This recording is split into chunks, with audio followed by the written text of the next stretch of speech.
आप तो बेटियों का मान होते हैं।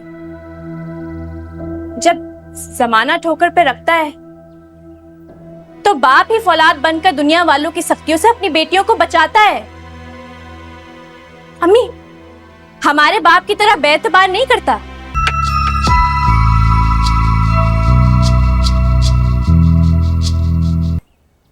अम्मा, उठो बेटे, 9 बज गए और कितना सोगी? सोने दे अम्मी, रात देर तक पढ़ाई की है। उठ जाओ, तुम्हारी फुप्पो का फोन आया था, तुम्हारे अब्बू को छुट्टी मिल गई है अस्पताल से, आ रहे हैं वो लोग। क्या फायदा अम्मी, अब्बू तो हमारी शक्ल देखने पर रवादार ही नहीं है, और रही सही कसर पुप्पो की जल्दी गटी बातें पूरी कर देंगी। बुरी बात है आयमा, इस तरह से नहीं कहते।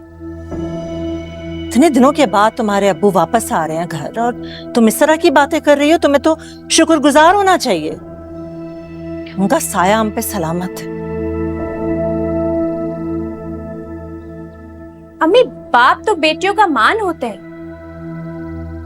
जब जमाना ठोकर पे रखता है तो बाप ही फौलाद बनकर दुनिया वालों की सख्तियों से अपनी बेटियों को बचाता है। अम्मी, हमारे बाप की तरह बेएतबार नहीं करता। एक लफ्ज और ना सुनूं मैं तुम्हारे मुंह से, वो खबरदार है उनके सामने इस किस्म की बातें की हो तो, समझी? लेकिन अम्मी, जो कुछ उन्होंने ऐना के साथ किया उसका क्या?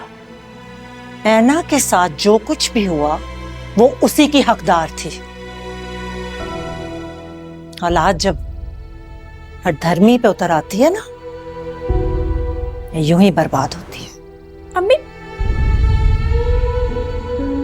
ये आप कह रही हैं? आपने तो खुद ऐना को इजाजत दी थी जाने की।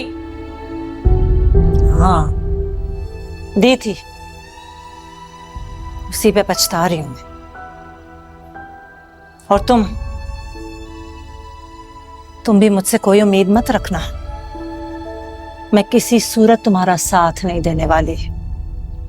लेकिन अम्मी, आप एक बार मेरी बात। बस बहस मत करो, जो गलती की है उसका अजाला करने का सोचो। मजीद गलती पे गलती करने की जरूरत नहीं है। समझ में आ रही मेरी बात?